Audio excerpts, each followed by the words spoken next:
If you're holding this book, chances are you're no stranger to ambition, or to the frustration that often shadows it. Maybe you've chased goals with white-knuckled willpower, found yourself oscillating between bursts of effort and periods of burnout, or watched progress stall when motivation runs dry. If you've ever wondered why wanting it badly doesn't guarantee results, or why some people seem driven by an inner current while you're stuck forcing yourself forward, you're in the right place. What if obsession, the force we're born to tame, could become your greatest asset? What if you could transform the unpredictable ups and downs of motivation into a steady, almost automatic engine for progress? Not by brute force, but by rewiring your habits, systems, and even your identity so that success starts to feel inevitable. The science of obsession isn't another pep talk. It's a blueprint for deliberately engineering what I call success addiction, using the same brain chemistry that drives compulsions, but aiming it toward the goals that matter most. Drawing from behavioral science, habit research, and real-world systems used by elite performers and builders, this book offers a practical playbook for channeling obsession on purpose. As you read, you'll see how small tweaks to your daily environment can nudge you forward almost automatically, and how building habits around your identity makes high performance feel less like a chore and more like second nature. You'll start to recognize the invisible feedback loops running your behavior and learn how to redesign them so momentum works for you, not against you. I'll show you ways to sidestep willpower battles and turn those little streaks of progress into full-blown psychological flywheels, so consistency becomes your default. We'll talk about friction, how to remove it where it holds you back and add it where you need it most, so setbacks are just temporary speed bumps, not roadblocks. And you'll see how accountability and intentional environment design can make it feel as if your surroundings are quietly coaching you to succeed, even on days when motivation is nowhere to be found. If you've struggled with inconsistency, distractions, or self-doubt, or if you're simply tired of watching others make compounding gains while you spin your wheels, this book will show you a new path. It isn't about hustling harder. It's about making your obsession work for you, not against you. By the final page, you'll have not just theory, but a full-stack operating system for sustainable, addictive progress. Welcome to the science and art of turning ambition into achievement that lasts. Chapter 1, The Turn. Your competitor just landed another client while you're still getting organized. They're not smarter than you. They're not more talented. They just stopped dabbling and started obsessing systematically. Here's the brutal truth. Most people treat success like a hobby. They set vague goals, chase feelings instead of numbers, and wonder why their results flatline. Meanwhile, a small group of builders engineer their obsession like a machine. They know exactly what moves the needle, when to pull the trigger, and how to make progress visible and addictive. This chapter will force you to pick a side. You'll either stay in the casual zone, where effort is random and results are disappointing, or you'll make the turn toward productive obsession. By the end, you'll have a 30-day proof run designed to show you what systematic focus can deliver. The invisible trap that kills momentum. Most people think they're working hard, they're busy, they're trying, but they're trapped in 3 silent killers that guarantee mediocrity. First, vague goals and random effort. Grow my business isn't a target, it's a wish. Without defined metrics, your brain has no feedback loop. You can't tell if you're winning or losing, so motivation bleeds out slowly. You end up throwing effort at everything and mastering nothing. Every action feels equally important, which means nothing actually is. Second, soft measurement and emotional scoring. You track how you feel about progress instead of counting what actually happened. Feelings fluctuate with your mood, your sleep, your last conversation. Numbers don't lie. When you rely on emotions as metrics, you repeat low-yield activities because they feel productive. You mistake motion for progress. Third, no system, only sprints. You launch dramatic starts but rarely finish anything meaningful. You context switch between projects, destroying your throughput. You're busy, not compounding. Every week feels like starting over because you never built a machine that runs without constant intervention. These three traps create a vicious cycle. Vague goals lead to scattered actions. Scattered actions produce weak results. Weak results kill confidence. Low confidence makes you avoid the very arenas where you could win. The price of staying stuck. If you don't fix this now, plateau becomes your identity. Stuck transforms from a temporary state into, I'm a stuck person. Your confidence erodes. Your risk tolerance collapses. You start avoiding opportunities that could change everything because you've internalized the story that you're not the type who breaks through. While you're spinning your wheels, competitors are compounding silently. They're building tiny daily edges that become yawning gaps in 12 to 24 months. They steal your pricing power, your partnerships, your prime opportunities. The regret tax accumulates, time you can never buy back.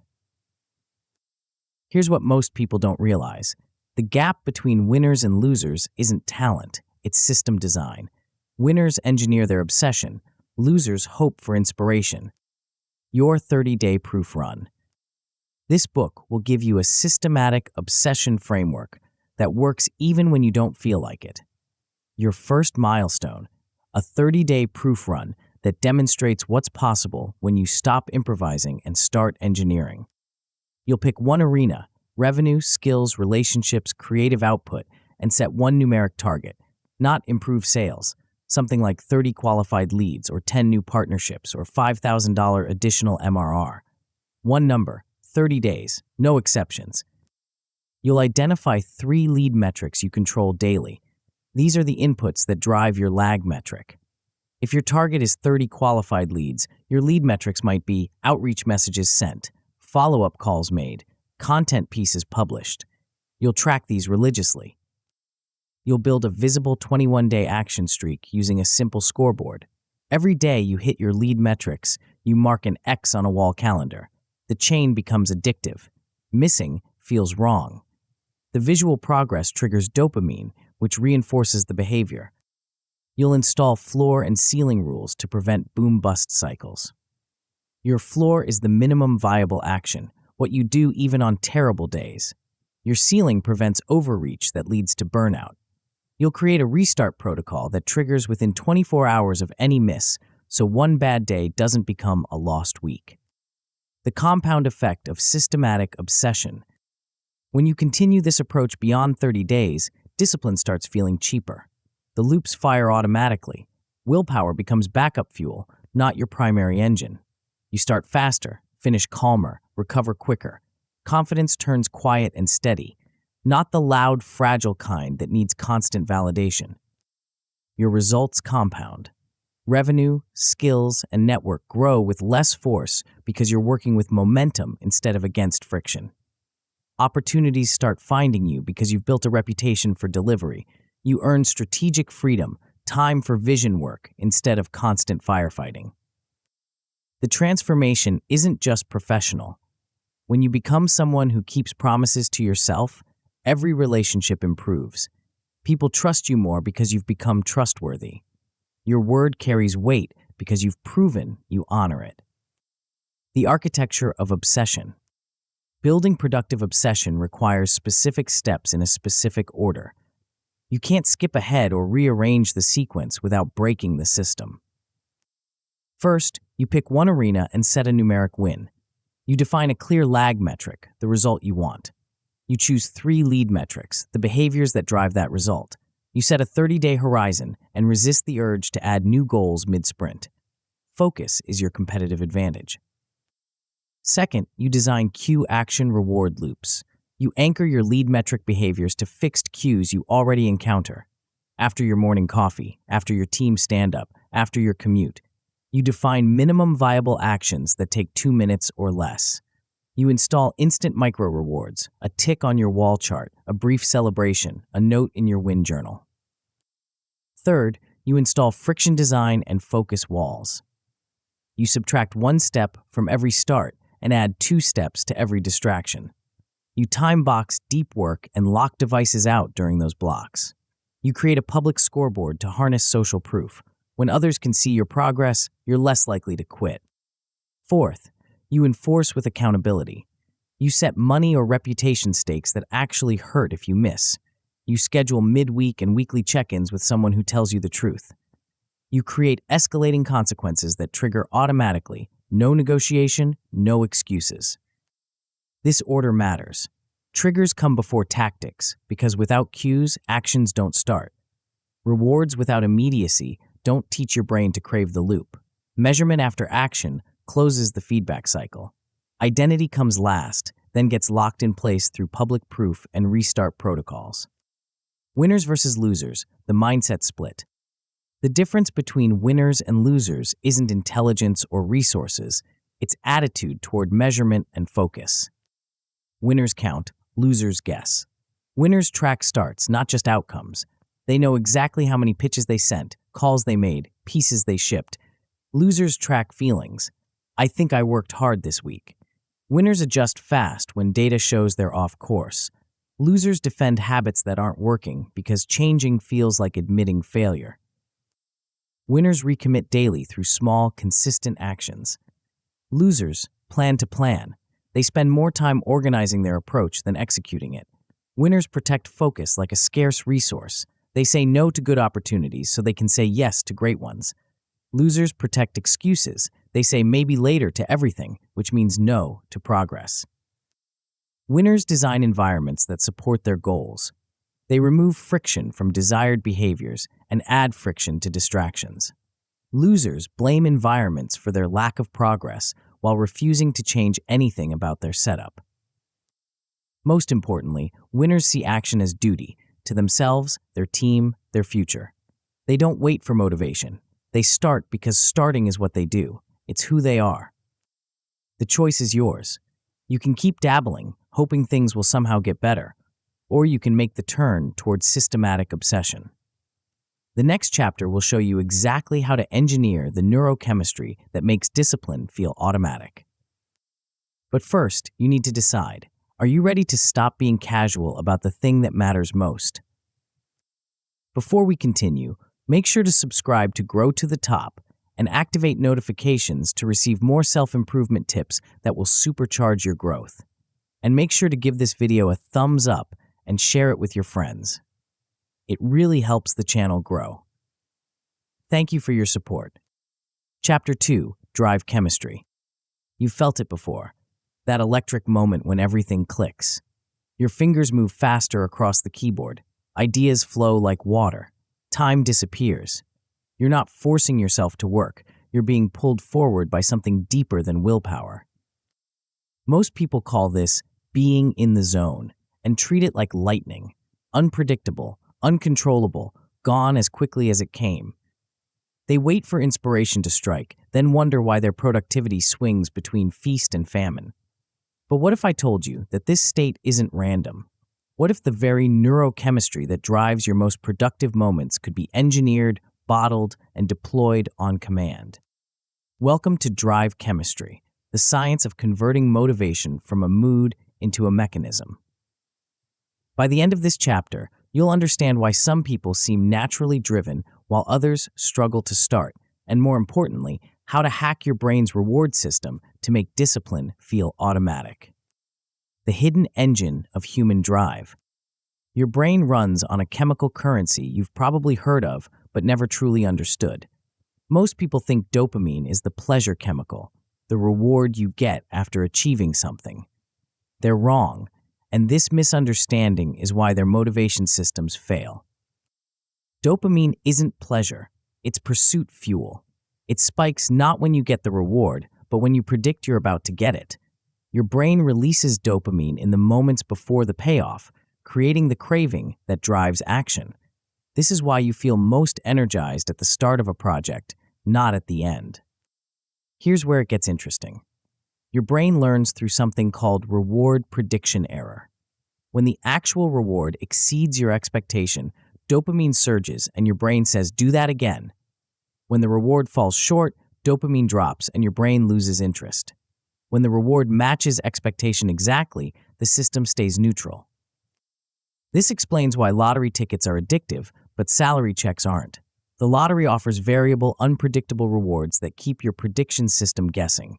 Your salary is fixed and predictable. No surprise, no spike, no craving.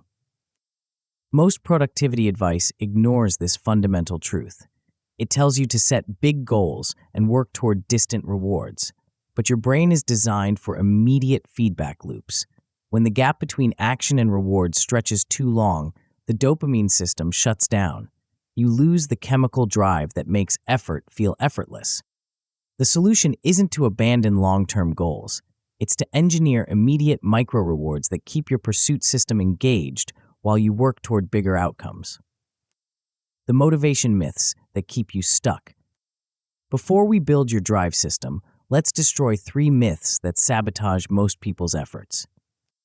Myth 1. Wait to feel ready. This is backwards thinking. Action creates readiness, not the other way around. Your brain generates motivation through movement, not contemplation.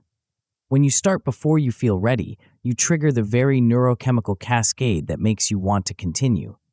Waiting for motivation is like waiting for a car to start while refusing to turn the key. Myth 2. Go big or it doesn't count. This destroys your reward prediction system. When you set the bar too high, your brain calculates low odds of success and reduces dopamine output accordingly. You feel sluggish because your neurochemistry is telling you the effort isn't worth it. Tiny, immediate wins wire the circuit. Big, distant goals break it. Myth 3. Rewards must be massive. Small, immediate, visible rewards beat big, delayed ones every time. Your brain's reward system evolved for immediate survival feedback, not quarterly bonuses. A physical tick on a wall chart triggers more dopamine than a vague promise of future success because it's concrete, immediate, and visible. Understanding these myths is crucial because they reveal why willpower-based approaches fail. You're not weak. You're just working against your neurochemistry instead of with it. Building your personal drive budget. Think of dopamine like a daily budget. You have a finite amount, and how you spend it determines your energy levels throughout the day. Most people blow their dopamine budget on reactive tasks, checking email, scrolling social media, responding to notifications. By the time they try to do important work, their drive tank is empty. Winners protect their dopamine budget like a scarce resource. They front-load their day with one clean start before touching anything reactive. They understand that the first hour sets the neurochemical tone for everything that follows. Your drive budget has 3 components: cue clarity, action simplicity, and reward immediacy. When all 3 align, you create what neuroscientists call a habit loop, a self-reinforcing cycle that runs on autopilot. The cue must be specific and unavoidable, not in the morning, but after I close my laptop from the team stand-up call. The more precise your trigger, the stronger the neurochemical response when it fires. The action must be small enough to guarantee success. This isn't about being lazy. It's about training your brain to associate the cue with winning. Start with something so simple you can't fail, then gradually increase difficulty as the loop strengthens. The reward must happen within seconds of completing the action. A physical click of a counter, a bold X on a wall calendar, a quick note in your win journal. The faster the feedback, the stronger the neural pathway. The 5-minute starter protocol. Here's how to engineer your first drive loop. Choose the smallest possible action that moves your most important metric forward. Not a full work session, just the tiniest step that creates momentum.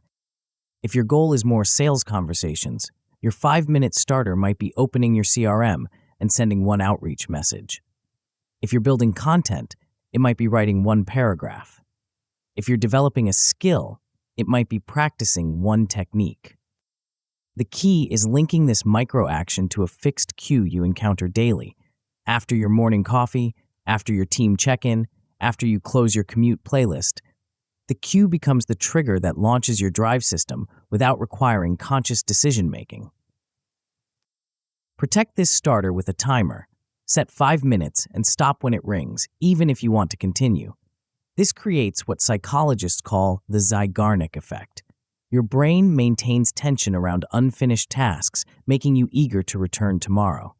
You're not just building a habit, you're building anticipation. End every session by writing a one-line note about what you'll do next. This primes your prediction system for tomorrow's session.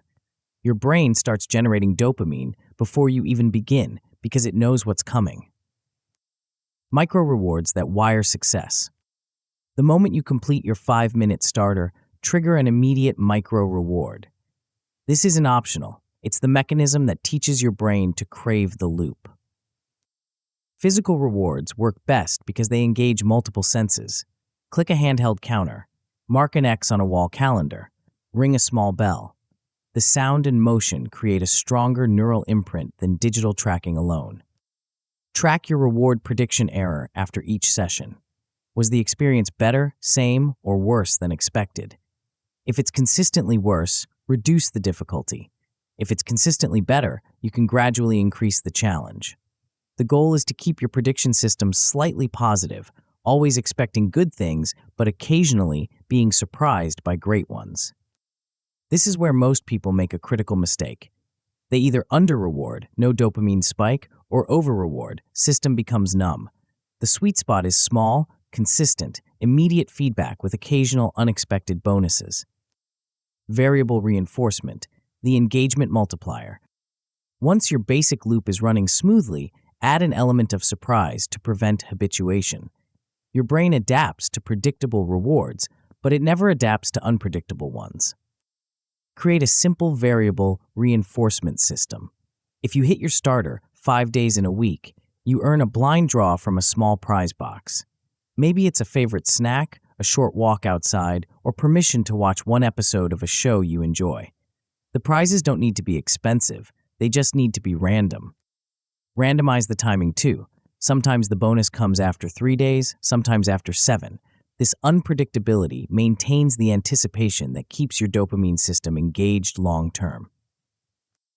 Keep the stakes modest. The goal is to enhance your intrinsic motivation, not replace it with external dependency. You want to love the work itself, with the variable rewards adding just enough spice to prevent boredom. The compound effect of chemical consistency. When you run this system consistently, something remarkable happens. Your brain starts craving the starter cue. You feel an urge to begin when your trigger time arrives. Missing a session feels wrong, like skipping a meal when you're hungry. This is productive obsession in its purest form. Your neurochemistry pulling you toward the work instead of you pushing yourself through it. The effort required drops while the output increases. You're not fighting your brain, you're partnering with it. The transformation typically happens in 3 phases. In the first 2 weeks, you'll notice a subtle shift in your urge patterns around cue time. Your brain starts anticipating the session. By week 3, the starter feels automatic. You do it without conscious decision-making. By month 2 or 3, skipping feels genuinely uncomfortable. You've rewired your default behavior. But here's what most people don't realize. Drive chemistry is just the engine. To build something that lasts, you need more than neurochemical momentum. You need an identity that makes quitting feel like self-betrayal. The next chapter will show you how to lock in these chemical changes by becoming the type of person who simply doesn't miss. But first, you need to experience the power of engineered motivation for yourself. Chapter 3, Identity Lock. There's a moment when everything changes, not when you achieve the goal. That's just the outcome.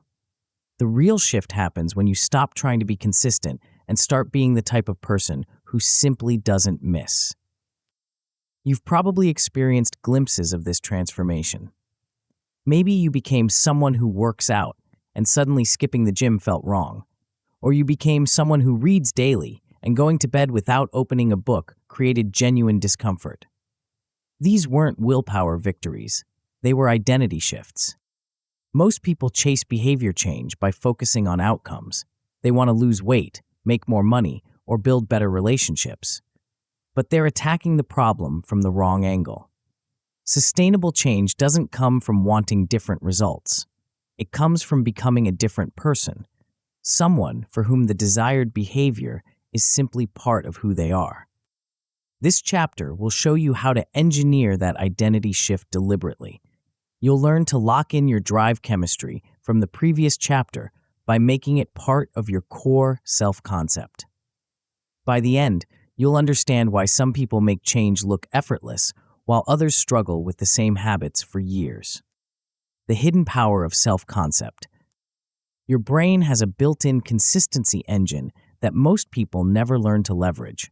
Psychologists call it cognitive dissonance, the uncomfortable tension you feel when your actions don't match your beliefs about yourself. This tension is so powerful that your brain will actually change your behavior to eliminate it. Here's how it works. When you act in a way that contradicts your identity, your brain experiences stress. To resolve this stress, you have two options. You can either change your behavior to match your identity or change your identity to match your behavior. Most people unconsciously choose the second option, which is why they stay stuck in patterns they claim to want to change. But when you deliberately craft an identity that aligns with your goals, cognitive dissonance becomes your ally. Acting against your new identity feels wrong at a visceral level. Your brain automatically steers you back toward behaviors that match who you believe you are. This is why identity-based change is so much more powerful than goal-based change. Goals are external targets you're trying to hit. Identity is internal truth you're trying to honor. When someone asks a smoker if they want a cigarette, they might say, "I'm trying to quit." When they ask someone who's shifted their identity, they say, "I don't smoke." The difference in language reveals the difference in self-concept and predicts who will succeed long-term. The most successful people understand this intuitively. They don't just want to build a business, they become builders. They don't just want to create content, they become creators. They don't just want to be healthy, they become athletes. The identity comes first, then the behavior follows naturally. The mythology of self-discovery. Before we build your new identity, we need to destroy a dangerous myth that keeps most people trapped in their current patterns. The myth is that identity is something you discover rather than something you create. People spend years finding themselves as if their true self is hidden somewhere waiting to be uncovered. They take personality tests, try different careers, and analyze their past looking for clues about who they really are. This is backwards thinking. Identity isn't discovered, it's authored. You don't find your identity, you write it. Every day, through your actions and choices, you're either reinforcing your current identity or creating a new one. The question isn't who you are, it's who you're becoming. Another myth is that changing your identity is somehow inauthentic. People worry about faking it till they make it or being untrue to themselves. But here's the reality. Your current identity was also constructed. The person you are today is the result of thousands of small choices and repeated behaviors. If you can build one identity unconsciously, you can build another one deliberately. The third myth is that labels limit you. People resist defining themselves because they think it will trap them in a box. But the opposite is true. Vague identities create vague results. When you don't know who you are, every choice becomes a negotiation. When you have a clear identity, decisions become automatic. You don't waste mental energy debating whether to do the work. You do it because that's who you are. Crafting your identity statement. The foundation of identity lock is a single, powerful sentence that defines who you're becoming. This isn't a goal statement or an aspiration. It's a declaration of current reality that you're going to make true through evidence. The template is simple. I am the role whose specific action every day at specific time. The specificity is crucial. Vague identities create vague behaviors. I am someone who exercises is weak. I am the athlete who trains for 30 minutes every morning at 6 a.m. is strong. The role should be aspirational but believable. If you're building a business, you might choose founder, builder, or creator. If you're developing skills, you might choose student, craftsperson, or practitioner. The key is choosing something that feels slightly beyond your current reality, but not so far that your brain rejects it as fantasy. The action must be specific and measurable, not works on my business, but ships one sales asset. Not improves my skills, but practices for 20 minutes. Not stays organized, but processes inbox to zero. The more precise the behavior, the easier it is to track and the stronger the identity reinforcement. The timing creates urgency and eliminates negotiation. Every morning is better than regularly. By 9 a.m. is better than in the morning. After my coffee is better than when I have time.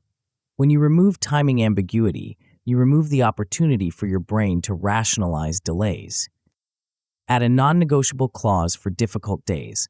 Even when traveling, I ship a 2-minute version. Even when sick, I do 1 practice rep. Even when overwhelmed, I write 1 paragraph. This prevents perfectionism from destroying your streak when life gets chaotic. Environmental artifacts that signal identity. Words alone don't create identity. Evidence does. You need visible, physical reminders that reinforce your new self-concept every time you see them. These artifacts serve as constant signals to yourself and others about who you're becoming. Start with a wall scoreboard that's impossible to ignore. Not a digital tracker hidden in an app, but a physical calendar or chart that dominates your workspace. Every time you complete your identity action, mark it boldly. Use a thick marker, bright colors, or satisfying stickers. The visual should be so prominent that avoiding it requires effort. Create daily proof rituals that document your identity in action. Take a photo of your completed work. Screenshot your finished task. Save the file with today's date. Post a brief update in a private group thread. The act of creating evidence reinforces the identity while building a library of proof you can reference during difficult moments. Use calendar markers that broadcast your commitment. Add an emoji or symbol to your calendar every day you honor your identity. Choose something that makes you smile when you see it. A rocket ship for builders, a mountain for climbers, a lightning bolt for creators. These small signals accumulate into powerful identity reinforcement. Place your identity statement where you'll see it constantly. Lock screen wallpaper, desk placard, bathroom mirror. The goal is to make your new identity unavoidable. Every glance should remind you who you're becoming and what that person does. The 30-day identity installation. Identity shifts don't happen overnight, but they can happen faster than most people think. 30 days of consistent evidence is enough to create a noticeable change in how you see yourself and how others see you. Set a minimum viable action that takes 2 minutes or less. This isn't about the size of the action, it's about the consistency of the signal. Your brain doesn't distinguish between big and small when it comes to identity evidence. Sending 1 email counts the same as sending 10 for identity purposes. Writing 1 paragraph counts the same as writing 10 pages. The key is never missing, not maximizing output. Implement the never miss twice rule with a 24-hour restart protocol. When you miss a day, and you will, you have exactly 24 hours to perform a token version of your identity action. This breaks the shame spiral that destroys most habit attempts. Missing once is human. Missing twice starts to feel like identity failure. The restart protocol prevents 1 miss from becoming a pattern. Write a weekly narrative update that reinforces your new identity. 1 paragraph describing what you accomplished, how it felt, and what you learned. This isn't just tracking, it's storytelling. You're literally rewriting your personal narrative from someone who struggles with consistency to someone who delivers daily. The story you tell yourself becomes the truth you live. Social proof loops that lock identity. Identity becomes truly powerful when other people start reflecting it back to you. When friends begin describing you as the person who always ships or someone who never misses, the social proof creates an external lock on your internal change. Curate a small enforcement circle of 3 to 5 people who will notice and comment on your consistency. These don't need to be accountability partners in the formal sense, just people who are aware of your identity project and will naturally reinforce it through casual observation. Share monthly recaps that highlight your streak without being obnoxious about it. Frame it as boring consistency rather than heroic achievement. The goal is to normalize your new identity, not to seek praise for it. When consistency becomes unremarkable to others, it becomes automatic for you. Use identity alarms and environmental cues that reinforce your role. Set phone notifications that say Builder Mode On or Creator Time. Use desktop backgrounds that remind you who you're becoming. Wear clothing or accessories that signal your identity to yourself and others. These small environmental nudges accumulate into powerful identity reinforcement. The compound effect of character. When identity lock takes hold, something remarkable happens. Choices that used to require willpower become automatic. Temptations that used to derail you start feeling not like you. Your brain begins filtering opportunities and distractions through your identity lens, automatically saying yes to things that reinforce who you are and no to things that don't. This is when productivity becomes effortless. You're not fighting against your nature, you're expressing it. The work doesn't feel like work because it's simply what you do. Missing feels wrong because it contradicts who you are. Other people start relying on your consistency because they know you'll deliver. The transformation typically happens in 3 phases. In the first 2 weeks, you'll notice yourself thinking differently about your capabilities. By week 4, others will start commenting on your consistency. By month 3, the new identity feels completely natural.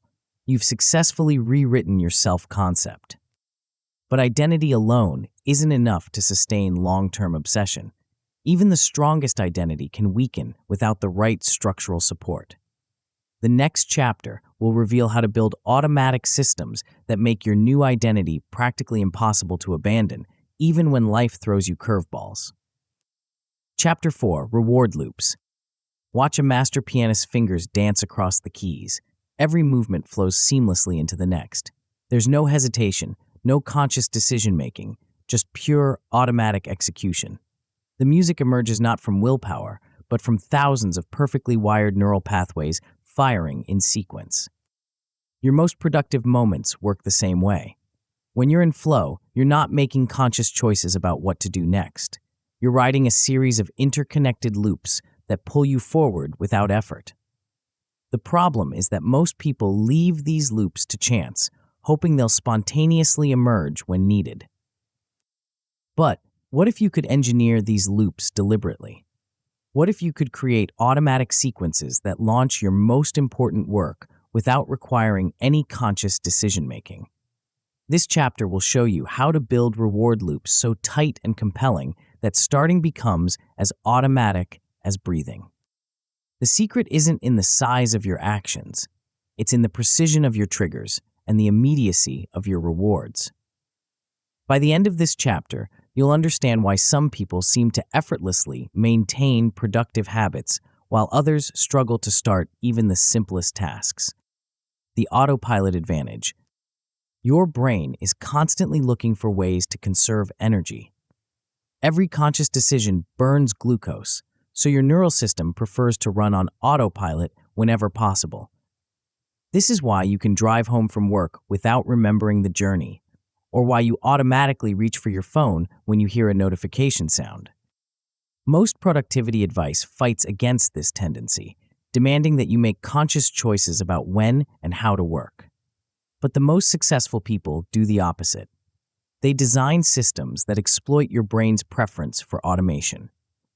They remove choice from the moment of action by pre-deciding everything in advance. This is the power of what psychologists call implementation intentions, if-then plans that bind specific situations to specific behaviors. Instead of relying on motivation to strike at the right moment, you create conditional statements that trigger automatically when certain conditions are met. The difference between "I will work on my presentation" and "if my team stand-up ends, then I will open my presentation file and write 3 bullet points" is the difference between hope and automation. The first requires you to remember, decide, and motivate yourself in the moment. The second happens without conscious intervention because the trigger and response are pre-linked. When you chain these if-then sequences together with immediate rewards, you create what neuroscientists call habit loops, self-reinforcing cycles that become stronger each time they fire. The cue triggers the craving drives the action delivers the reward, and the reward reinforces the entire sequence. The willpower trap. Before we build your loops, let's expose the fundamental flaw in how most people approach consistency. They treat willpower like an unlimited resource, assuming they can simply decide to be disciplined and maintain that decision indefinitely. This is like trying to hold your breath forever. Willpower is a finite resource that depletes with use. Every decision you make, every temptation you resist, every choice you deliberate drains your willpower tank. By the time you need it for your most important work, you're running on empty. The solution isn't to build more willpower, it's to need less of it. When you create tight reward loops, you bypass the willpower system entirely. You're not forcing yourself to work, you're following a pre-programmed sequence that feels natural and automatic. This is why successful people often seem effortlessly disciplined. They're not superhuman. They've just designed systems that make the right choices easier than the wrong ones. They've removed friction from desired behaviors and added friction to undesired ones. They've made starting so simple and rewarding that stopping requires more effort than continuing. The myth that habits take 21 days to form misses the point entirely. Habits form when the timing between cue, action, and reward is tight enough to create a neural pathway. Some habits can form in a single, intense experience. Others take months because the feedback loop is too loose. The timeline isn't fixed. The loop strength is what matters. Mapping your trigger landscape. The foundation of any reward loop is a reliable trigger, something that happens consistently in your environment that can serve as a launch pad for your desired behavior. Most people choose triggers that are too vague or too rare, which is why their loops never gain momentum. Your triggers must be specific, frequent, and unavoidable. Not in the morning, but after I close my laptop from the team stand-up call. Not when I have time, but after I finish my commute playlist. Not during lunch break, but when I close the last email in my inbox review.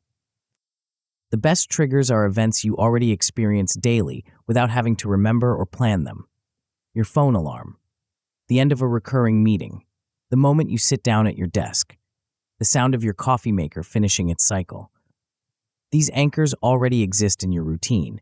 You're just attaching new behaviors to them. Map out 5 fixed events that happen in your day regardless of your mood, energy level, or schedule. These become your potential trigger points. Choose 3 that offer the best combination of timing and energy level for your most important work. You want to catch yourself when you're fresh enough to start, but not so busy that the trigger gets buried under other demands. Write out your if-then statements with surgical precision.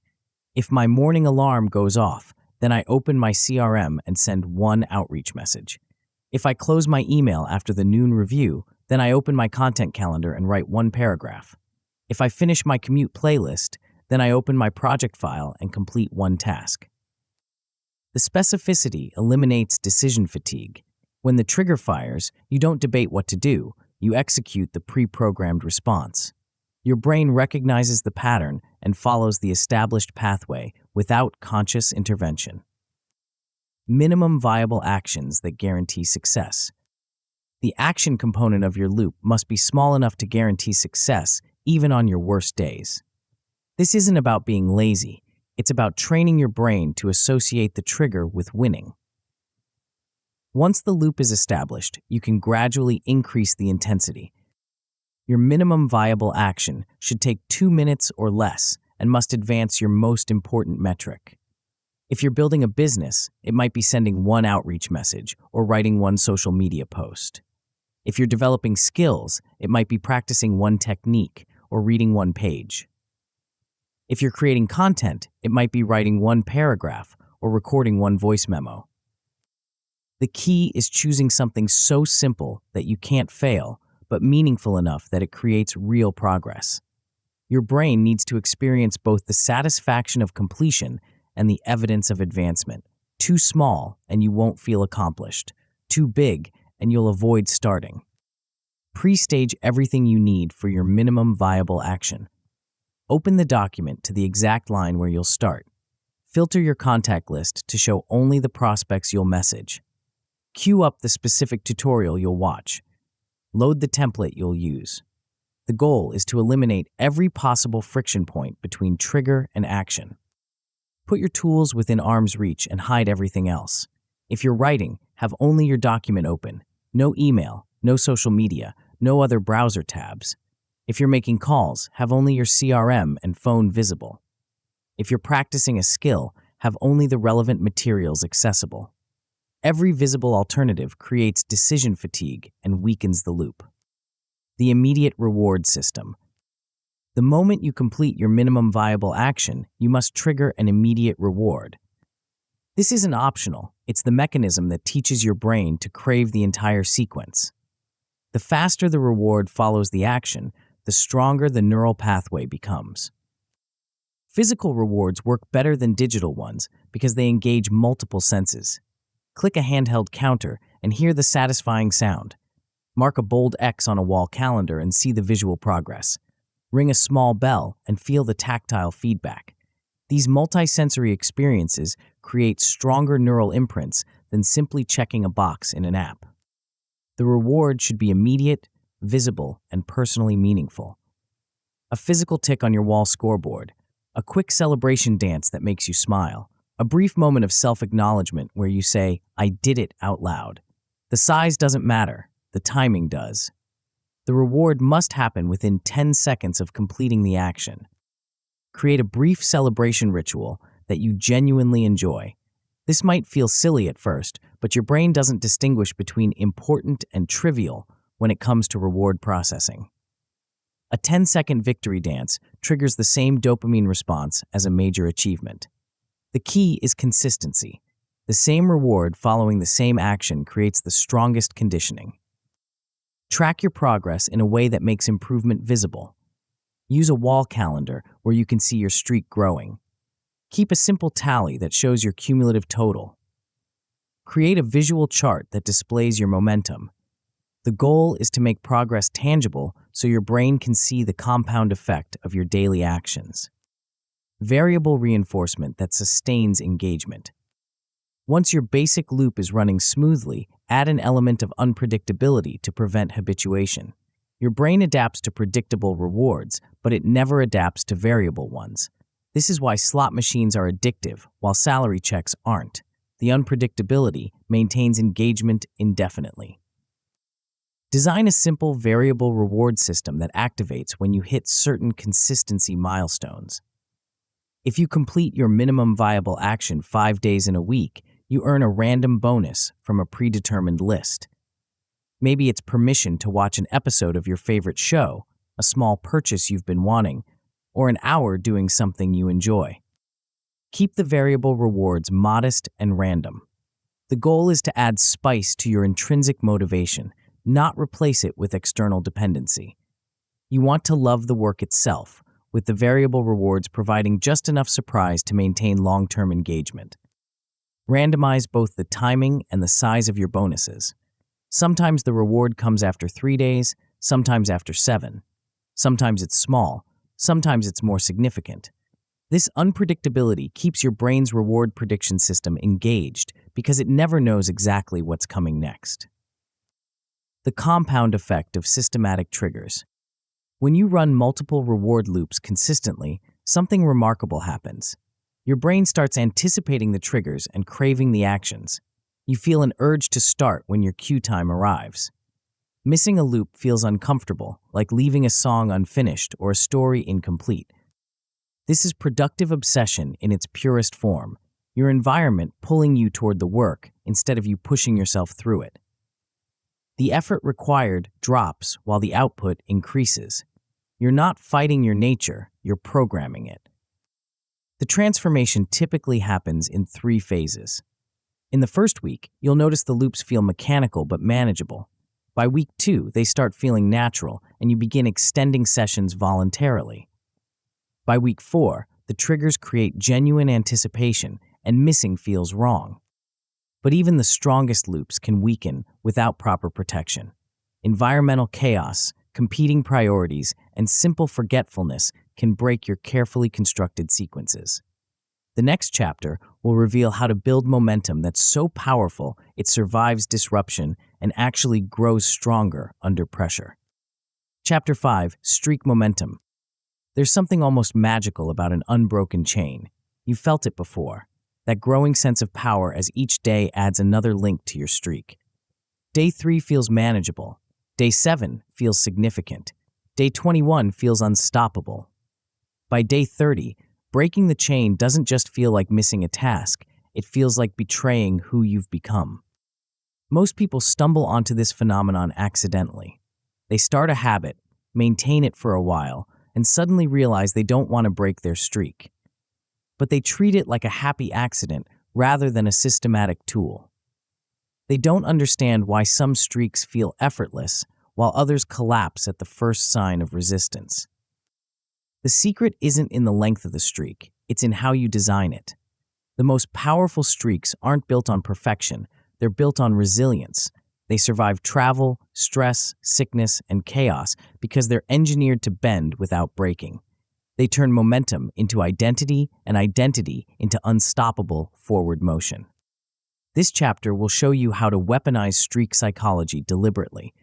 You'll learn to build chains so compelling that protecting them becomes automatic, and so resilient that they actually grow stronger under pressure. The hidden psychology of unbroken chains. Your brain has a peculiar relationship with sequences. Once you start building a chain of consistent actions, your neural system begins treating the streak itself as valuable, separate from whatever the actions accomplish.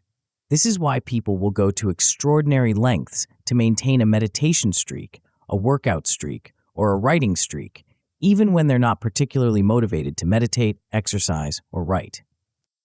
Psychologists call this loss aversion, the tendency to feel the pain of losing something more intensely than the pleasure of gaining it. When you have a 15-day streak, your brain doesn't just see 15 successful days. It sees 15 days that could be lost if you miss today. The longer the streak, the more painful the potential loss becomes. But there's another force at work that most people don't recognize, the goal gradient effect. As you get closer to a meaningful milestone, 7 days, 30 days, 100 days, your effort naturally intensifies. Your brain starts working harder to protect what you've built. This is why people often push through their toughest challenges right before hitting a major streak milestone. The combination of loss aversion and goal gradient effect creates a psychological momentum that can carry you through periods when motivation fails, but only if you design the streak correctly. Most people create streaks that are too fragile, too demanding, or too vague to survive real-world chaos. The key is understanding that streaks aren't about perfection, they're about persistence. The goal isn't to never miss, it's to restart so quickly that missing becomes irrelevant. When you master the art of rapid recovery, your streak becomes anti-fragile. It doesn't just survive disruption, it grows stronger because of it. The perfectionist's trap. Before we build your streak system, we need to destroy the most dangerous myth about consistency, the belief that long sessions create momentum. This misconception kills more streaks than any external obstacle. People think that to maintain a workout streak, they need to spend an hour at the gym every day. To maintain a writing streak, they need to produce 1,000 words. To maintain a business building streak, they need to complete multiple tasks. When life gets chaotic and they can't meet these inflated standards, they abandon the streak entirely. This is backwards thinking. Momentum comes from starts, not duration. Your brain doesn't distinguish between a 2-minute session and a 2-hour session when it comes to streak psychology. What matters is the consistent signal that you're the type of person who shows up. The size of the action is irrelevant. The reliability of the action is everything. Another myth is that never miss twice is sufficient protection for your streak. This sounds reasonable in theory, but it fails in practice because it doesn't define what constitutes a restart. When you miss a day, what exactly do you do to get back on track? Without a specific protocol, never miss twice becomes never miss twice until you miss twice, then give up entirely. The third myth is that breaking a streak equals failure. This belief creates shame spirals that destroy long-term consistency. When you treat a missed day as evidence that you're not disciplined, you're more likely to abandon the entire project. But when you treat a missed day as data, information about what went wrong and how to prevent it, you can use the break to make your system stronger. Floor and ceiling architecture. The foundation of an anti-fragile streak is a well-designed floor and ceiling system. Your floor is the absolute minimum action that counts toward your streak. Something so small you can do it even on your worst days. Your ceiling is the maximum you'll allow yourself to do, a cap that prevents the boom-bust cycles that destroy consistency. Your floor should take 2 minutes or less and must advance your most important metric. If you're building a business, your floor might be sending one outreach message. If you're creating content, it might be writing one paragraph. If you're developing skills, it might be practicing one technique. The key is choosing something meaningful enough to feel like progress, but small enough to guarantee success. The floor isn't a consolation prize, it's your streak insurance. On days when you're traveling, sick, overwhelmed, or exhausted, you can still maintain your chain by hitting the floor. This prevents the all-or-nothing thinking that kills most consistency attempts. You're not failing if you only do the minimum. You're succeeding at maintaining momentum. Your ceiling prevents the overreach that leads to burnout. Set a maximum time limit or volume cap that you won't exceed, even when you're feeling motivated. This might seem counterproductive. Why limit yourself when you want to do more? Because today's overreach becomes tomorrow's resistance. When you consistently exceed your planned effort, your brain starts associating the streak with exhaustion rather than satisfaction. The ceiling also preserves what psychologists call the Zeigarnik effect, the mental tension that keeps unfinished tasks active in your mind. When you stop before you're completely satisfied, you maintain forward pull toward tomorrow's session. You're not depleted, you're primed. Visual chain construction.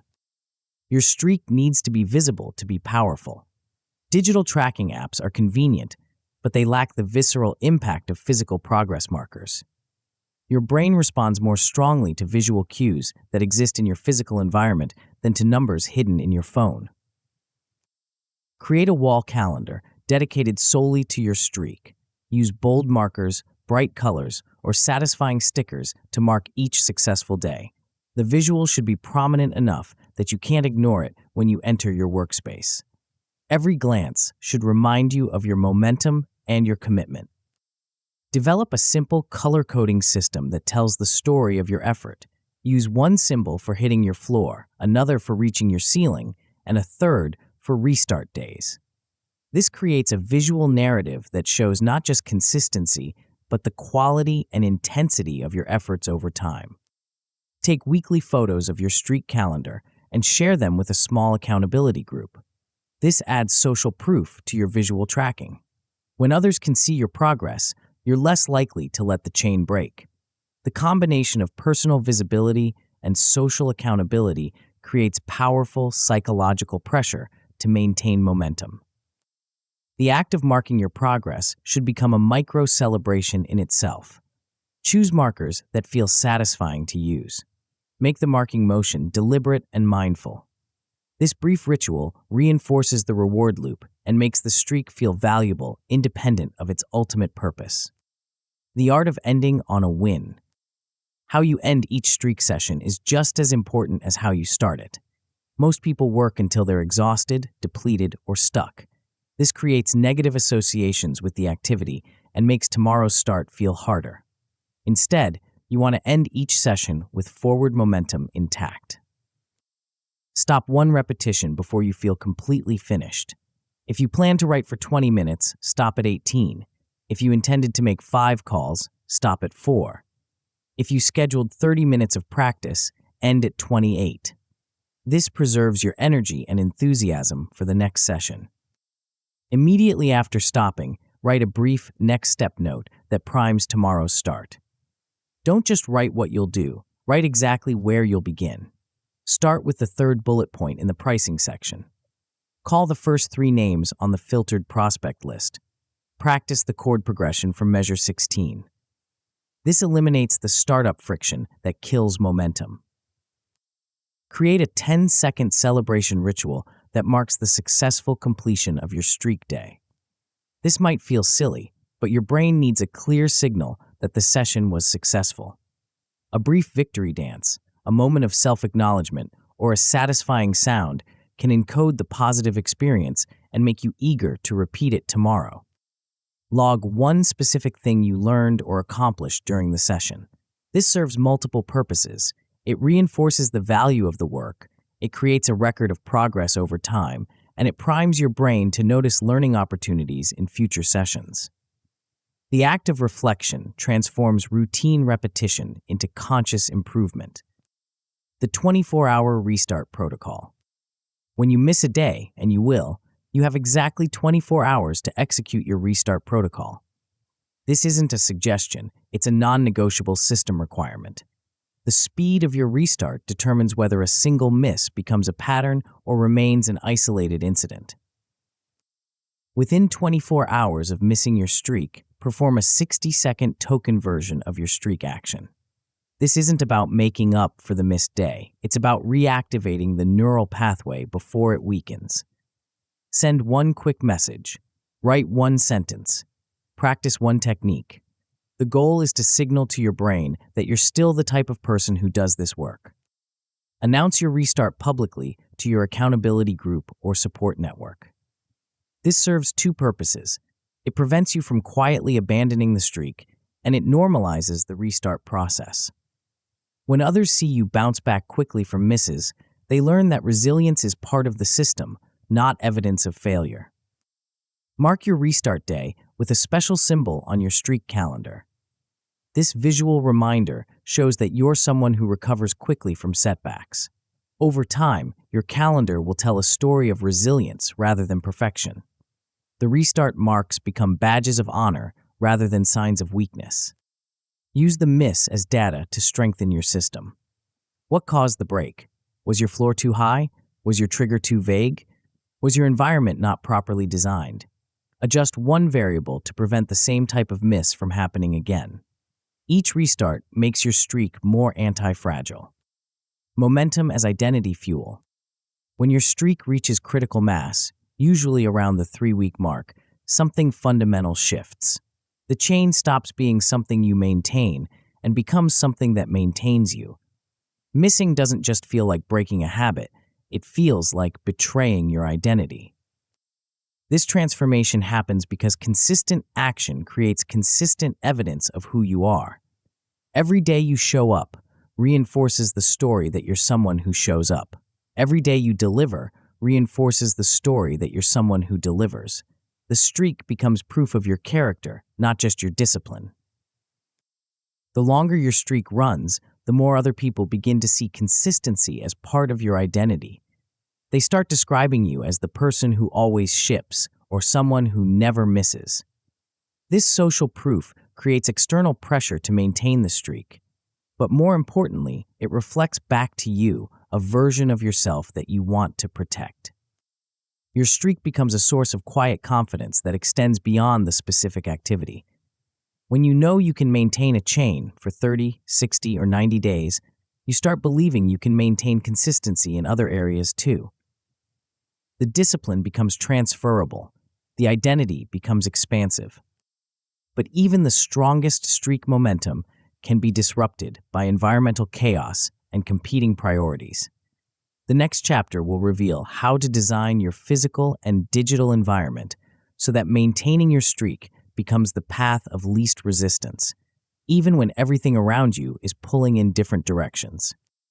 Chapter 6, Friction Design. Walk into any master craftsperson's workshop and you'll notice something remarkable. Every tool has its place, every material is within reach, and every distraction has been eliminated. The environment itself seems to whisper, "Create." There's no clutter to navigate, no searching for supplies, no decisions about where to begin. The space pulls you toward the work. Now walk into most people's workspaces. Chaos everywhere, tools scattered across multiple locations, important files buried in digital folders, distractions competing for attention from every surface. The environment screams, "Procrastinate." Every action requires multiple decisions, multiple steps, multiple opportunities to get derailed. The difference isn't just aesthetic, it's strategic. Master craftspeople understand something that most people miss. Your environment is either working for you or against you. There's no neutral ground. Every object placement, every app icon, every person in your vicinity is either adding friction to your desired behaviors or subtracting it. This chapter will teach you to become an architect of your own success by designing friction so precisely that the right actions become inevitable and the wrong ones become nearly impossible.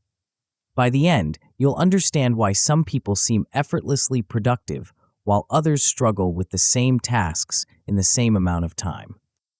The invisible force that controls your choices. Your brain is fundamentally lazy. Not in a bad way, in an efficient way. It's constantly scanning for the path of least resistance, the option that requires the least energy expenditure. This is why you automatically reach for your phone when it buzzes, why you check email when you sit down at your computer, why you choose the closest parking spot even when it's not the best one. Most productivity advice tries to overpower this tendency through willpower and motivation. But the most successful people do the opposite. They design their environment so that the path of least resistance leads directly to their most important work. They make the right choice easier than the wrong choice. This is the science of choice architecture, the deliberate design of decision environments to influence behavior. Every element in your physical and digital space is sending signals to your brain about what actions are easy, normal, and expected. When you control these signals, you control your default behavior.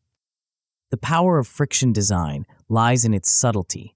A single extra step can be the difference between action and inaction. Having to open an app versus having it already open, needing to find a file versus having it staged and ready, requiring a login versus having automatic access. These micro-frictions seem trivial, but they compound into massive behavioral differences over time. Your current environment was designed by accident, a random accumulation of tools, apps, furniture, and social connections that happen to end up in your space. But what if you could redesign everything deliberately, with your most important goals as the organizing principle? What if every glance, every reach, every click could nudge you toward productive obsession? The discipline delusion. Before we redesign your environment, we need to destroy 3 myths that keep most people trapped in friction-heavy spaces. Myth 1. I just need more discipline.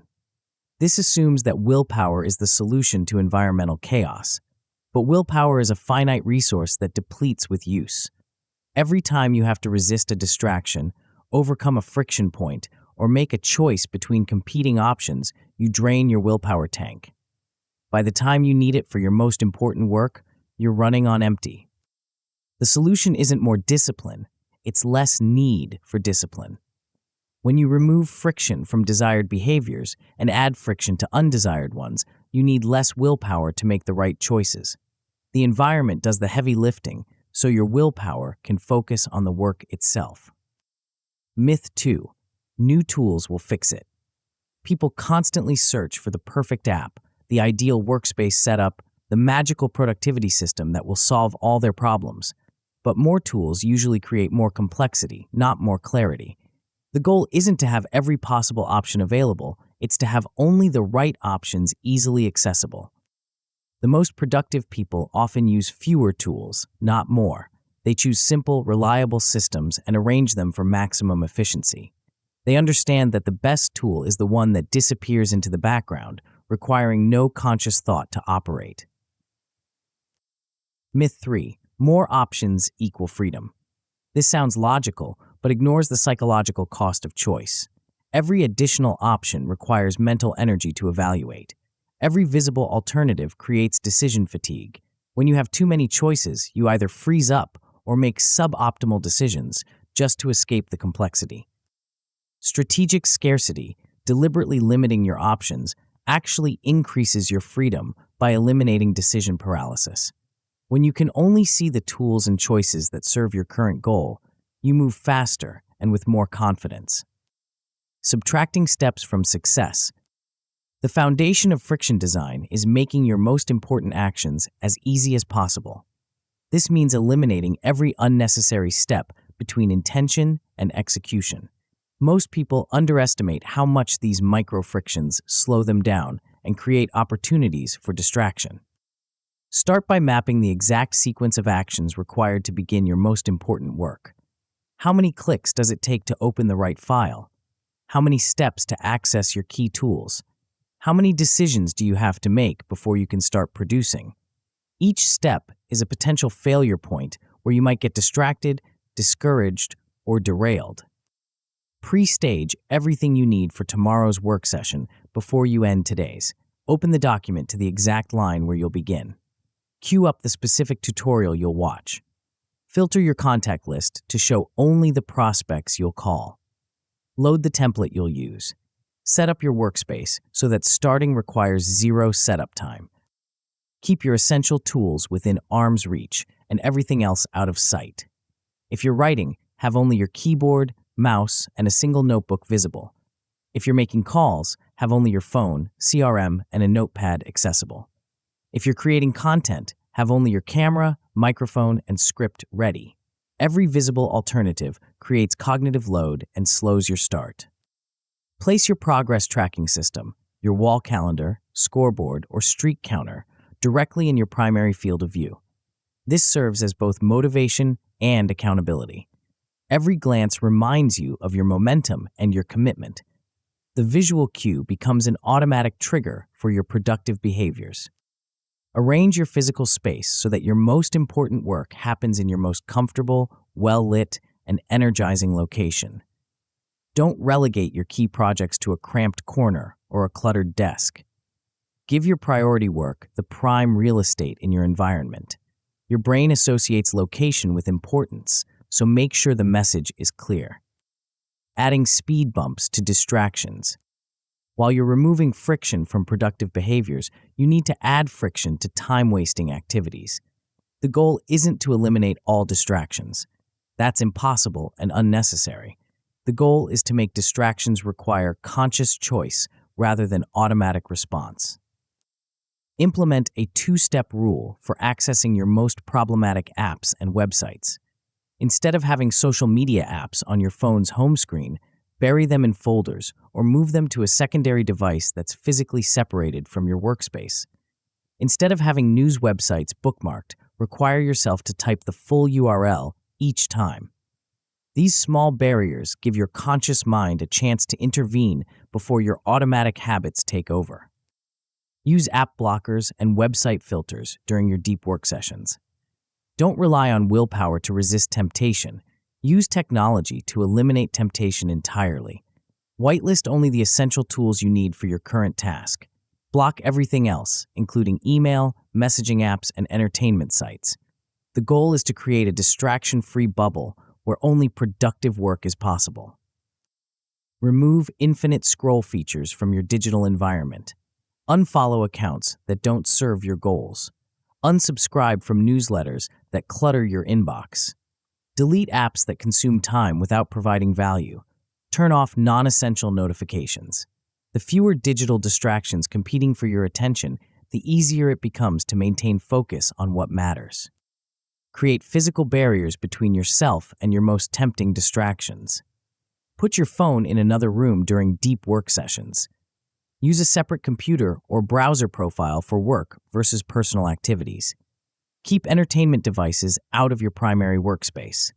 The physical separation creates mental separation, making it easier to maintain productive focus. Engineering your social environment. Your social environment is one of the most powerful and overlooked aspects of friction design. The people around you, physically and digitally, constantly influence your standards, expectations, and behaviors. When you're surrounded by people who normalize high performance becomes your default. When you're surrounded by people who normalize mediocrity becomes comfortable. Curate a small enforcement circle of 3 to 5 people who will notice and comment on your consistency. These should be people who value the same things you're working toward and who won't enable your excuses. Share your weekly metrics with this group. Post photos of your progress. Ask for their observations about your patterns and blind spots. Position yourself physically near other builders and creators whenever possible. If you work from home, consider co-working spaces or coffee shops where productive people gather. If you work in an office, sit near the most focused and driven colleagues. If you're a student, study in the library rather than your dorm room. Your immediate environment programs your expectations about what's normal and acceptable. Share monthly recaps of your boring consistency to normalize discipline within your network. Don't frame it as heroic achievement, frame it as unremarkable routine. When others see you maintaining streaks and hitting targets consistently, they start to associate reliability with your identity. This social proof creates external pressure to maintain your standards even when internal motivation wavers. Limit your exposure to energy drains and excuse makers. You don't need to cut people out of your life, but you do need to protect your peak energy hours from people who normalize low standards. Schedule social time with negative influences during your natural low-energy periods, not during your prime productive hours. Calendar as command center. Your calendar is one of your most powerful friction design tools, but most people use it passively rather than strategically. Instead of letting meetings and obligations fill your schedule randomly, use your calendar as a guardrail system that protects your most important work. Time box your deep work sessions and treat them as non-negotiable appointments with yourself. Block out specific hours for your most important projects and label them with your lead metrics. Pitch X10 is more compelling than business development. Write 500 words is more specific than content creation. The labels remind you exactly what success looks like during each block. Add buffer time around your deep work sessions to prevent context switching. Don't schedule a meeting immediately before or after your most important work. Give yourself transition time to get into the right mental state and to process what you've accomplished. These buffers protect the quality of your deep work and prevent the rushed feeling that kills creativity. Set your default calendar status to busy and require people to request specific times rather than browsing your availability. Use auto-response templates that direct people to your scheduling system rather than engaging in back-and-forth email negotiations. Preset your deep work slots as recurring, non-movable appointments that others can see but can't book over. End each time box session with a quick review that closes the feedback loop. What did you accomplish? What did you learn? What will you do differently next time? This brief reflection transforms routine work into conscious improvement and helps you optimize your friction design over time. The compound effect of environmental mastery. When you implement friction design systematically, something remarkable happens. Starting becomes reflexive rather than effortful. Distractions begin to feel expensive rather than tempting. Your environment pulls you toward productive behaviors instead of you pushing yourself through resistance. The transformation happens gradually, then suddenly. In the first week, you'll notice that starting feels easier and you get distracted less often. By week 2, your productive behaviors start feeling automatic. By week 4, working in a poorly designed environment feels uncomfortable and inefficient. Your optimized environment becomes a competitive advantage that compounds over time. While others struggle with decision fatigue and distraction management, you're channeling all your mental energy into the work itself. While others debate what to do next, you're already 3 steps ahead because your environment has eliminated the friction from forward motion. But even the most perfectly designed environment can't protect you from the ultimate productivity killer, the lack of external accountability.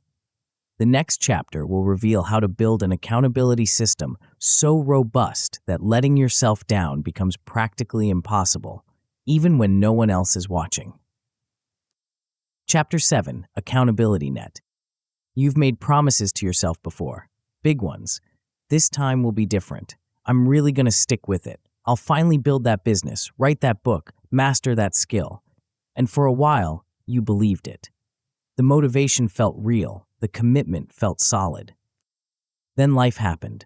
A busy week, a stressful project, a family emergency. Suddenly, that ironclad promise to yourself became more like a gentle suggestion. The voice in your head that once demanded action started offering excuses. You can start again Monday.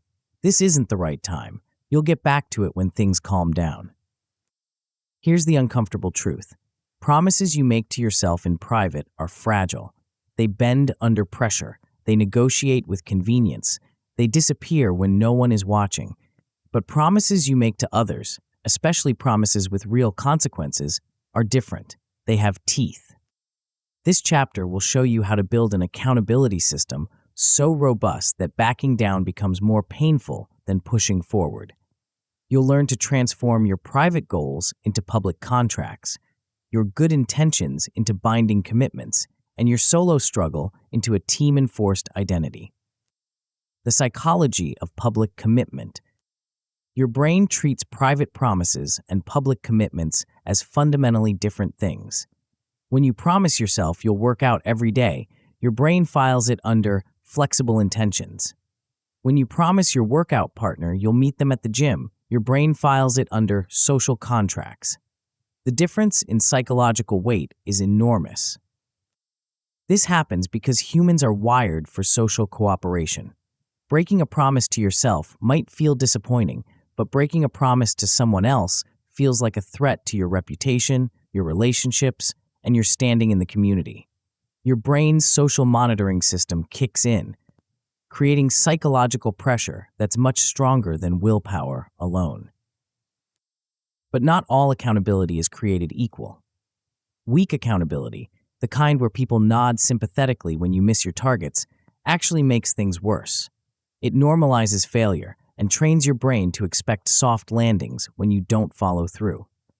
Strong accountability creates genuine consequences that your brain wants to avoid. The most powerful accountability systems exploit three psychological principles: loss aversion, social proof, and consistency bias.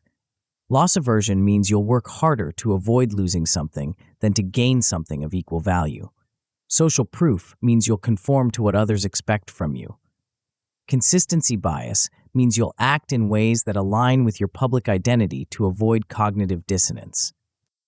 When you combine these forces deliberately, you create what psychologists call a commitment device, a mechanism that locks in your future behavior by making failure expensive in the present. The key is designing stakes that actually matter to you, not just stakes that sound impressive to others. The soft accountability trap. Before we build your accountability system, we need to destroy three myths that keep most people trapped in ineffective support structures. Myth 1. Accountability is hand-holding. This misconception makes people avoid accountability because they think it's a sign of weakness or dependence. But accountability isn't about getting help with the work. It's about engineering consequences that ensure the work gets done. The strongest, most successful people use accountability systems because they understand that external pressure amplifies internal motivation. Professional athletes have coaches, trainers, and teammates who hold them accountable. CEOs have boards of directors and shareholders who demand results. Military units have command structures and mission requirements. These aren't signs of weakness. They're performance multipliers that turn individual effort into systematic excellence. Myth 2. Shame works as motivation. Some people think that harsh judgment and public humiliation will drive better performance, but shame-based accountability creates anxiety, defensiveness, and eventual rebellion. When people feel attacked for missing targets, they either become paralyzed by perfectionism or they abandon the system entirely to escape the emotional pain. Effective accountability combines clear consequences with genuine support. The goal is to make failure expensive without making the person feel worthless. You want to create urgency around the behavior while maintaining confidence in the person's ability to succeed. Myth 3. Weekly check-ins are sufficient. Most accountability systems rely on weekly or monthly reviews, but this creates too much lag time between action and feedback. When you're building new habits or pursuing aggressive goals, you need more frequent course corrections. Weekly reviews are good for trend analysis, but they're too slow for real-time optimization. High-performance accountability requires multiple feedback loops operating at different frequencies. Daily self-monitoring, midweek check-ins, weekly reviews, and monthly strategic adjustments. The tighter the feedback loop, the faster you can identify and fix problems before they become patterns. Selecting your enforcement partner. The foundation of any accountability system is choosing the right enforcer, someone who will hold you to your standards even when you don't want to hold yourself to them. This isn't a casual friendship role. It's a performance partnership that requires specific qualities and clear boundaries. Your enforcer must be someone you genuinely respect. If you don't value their opinion, their feedback won't carry psychological weight. They don't need to be an expert in your field, but they do need to be someone whose judgment matters to you. When they express disappointment in your performance, it should sting enough to motivate change. They must be willing to tell you the truth, even when it's uncomfortable. Many well-meaning friends and family members make terrible enforcers because they prioritize your feelings over your results. They'll offer excuses for your misses, rationalize your delays, and enable your avoidance. You need someone who cares more about your success than your comfort in the moment. Your enforcer cannot be a co-enabler who struggles with similar issues. If you're trying to build a consistent work routine, don't choose someone who also struggles with procrastination. If you're building a business, don't choose someone who makes excuses for their own lack of progress. You need someone who models the standards you're trying to achieve, not someone who will normalize your current limitations. Rotate your enforcers quarterly to prevent complacency and relationship fatigue. Even the best accountability partnerships can become stale over time. When someone has been holding you accountable for months, both of you might start going through the motions rather than maintaining the intensity that drives results. Fresh eyes bring fresh energy and new perspectives on your patterns. Crafting contracts that bite. Your accountability system needs a formal structure that removes ambiguity and eliminates negotiation in the moment. This means creating a written contract that specifies exactly what you're committing to, what the consequences are for missing targets, and what the rewards are for hitting them. Start with a numeric target and a specific time frame. Not improve my business, but generate 30 qualified leads in 30 days. Not get in shape, but complete 20 workout sessions in 4 weeks. Not write more, but publish 12 articles in 3 months. The more specific your target, the less room there is for creative interpretation when review time comes. Define your lead metrics, the daily behaviors that drive your lag metric. If your goal is 30 qualified leads, your lead metrics might be send 5 outreach messages and make 3 follow-up calls daily. These become your daily accountability checkpoints. Your enforcer doesn't need to track your ultimate outcome every day, but they do need to track whether you're doing the activities that create that outcome. Set stakes that actually hurt if you miss, and rewards that actually matter if you hit. The stakes don't need to be enormous, but they need to be meaningful enough to influence your daily decisions. Maybe it's a $200 donation to a political cause you oppose. Maybe it's a public post admitting your failure to your professional network. Maybe it's giving up a privilege you enjoy for a week. The rewards should be experiential rather than material, something that creates positive memories rather than just acquiring more stuff.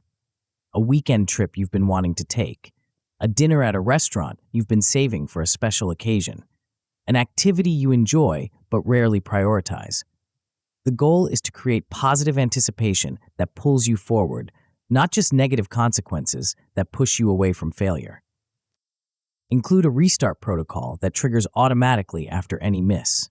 Within 24 hours of missing a daily target, you must complete a token version of the behavior and report it to your enforcer. This prevents the shame spiral that turns one miss into a complete abandonment of the system. The restart protocol separates the behavior from your identity. You can miss without becoming someone who misses. Feedback loops that accelerate learning. The power of accountability lies not just in the consequences, but in the quality and frequency of feedback. Most people get feedback too late and too vaguely to make meaningful adjustments. By the time they realize they're off track, they've already wasted weeks or months moving in the wrong direction.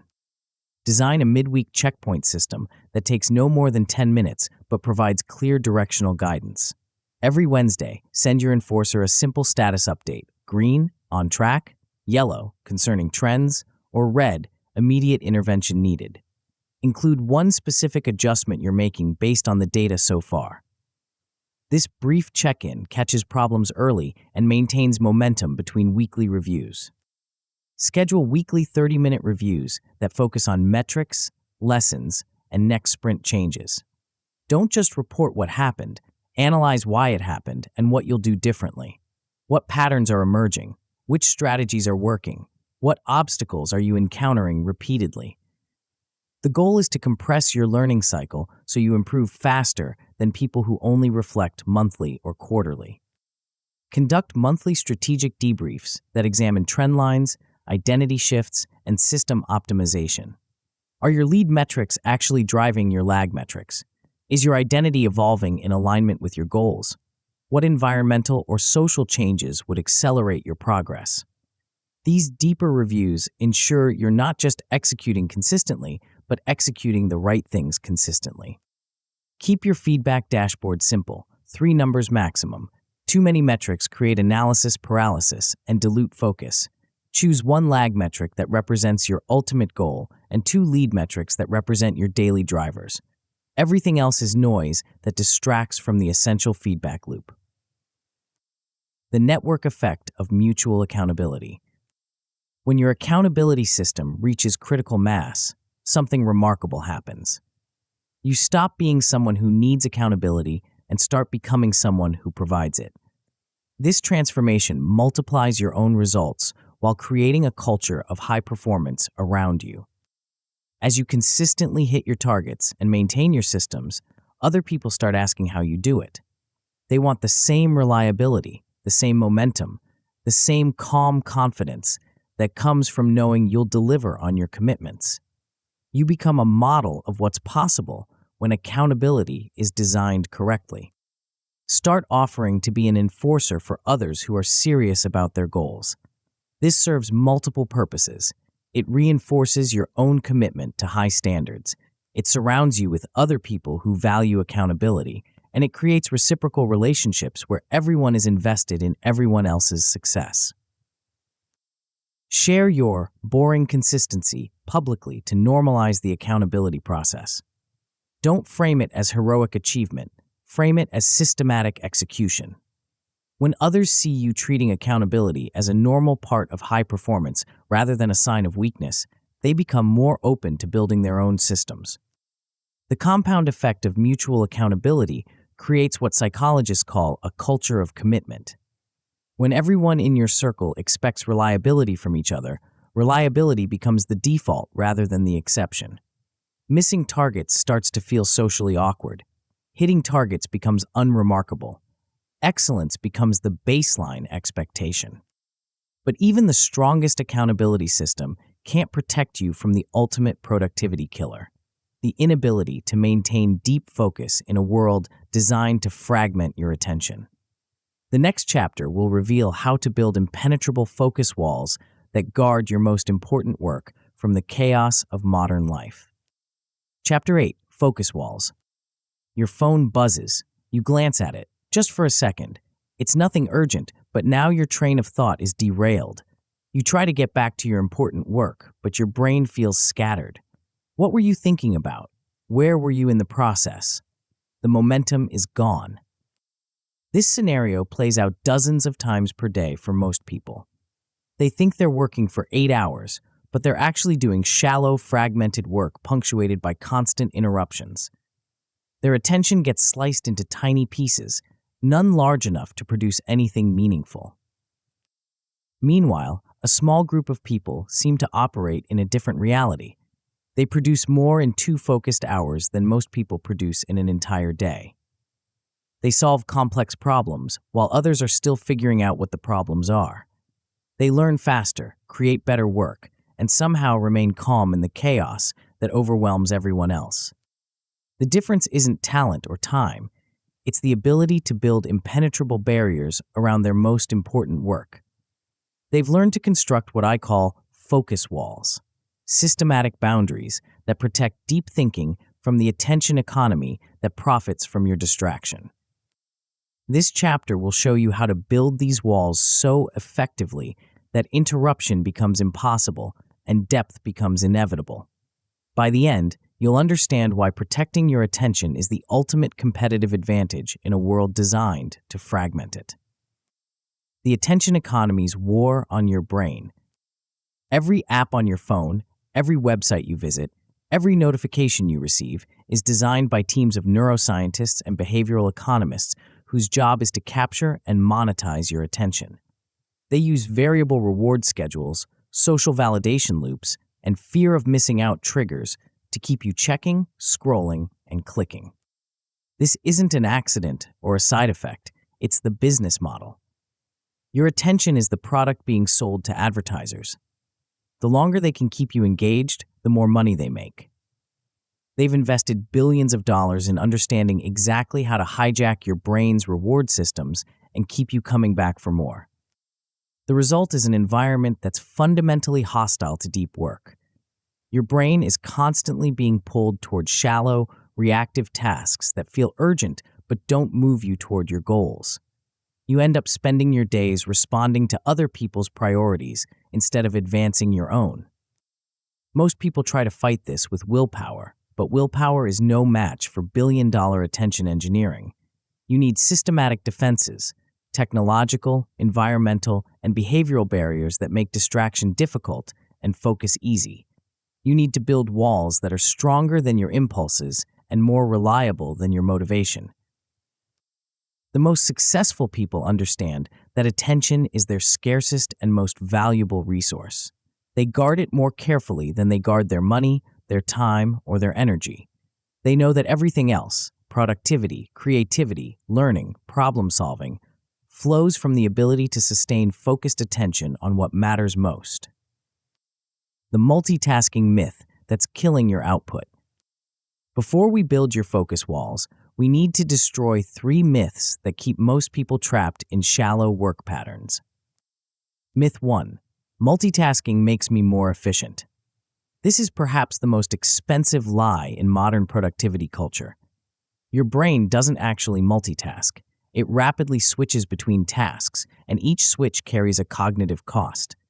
Research shows that task switching can reduce your effective productivity by 20 to 40%, depending on the complexity of the work. Every time you switch contexts, from writing to email, from analysis to messaging, from creative work to administrative tasks, your brain needs time to reorient. You lose the thread of your thinking, forget important details, and make more errors. What feels like efficiency is actually cognitive waste on a massive scale. Myth 2. More hours equal more output.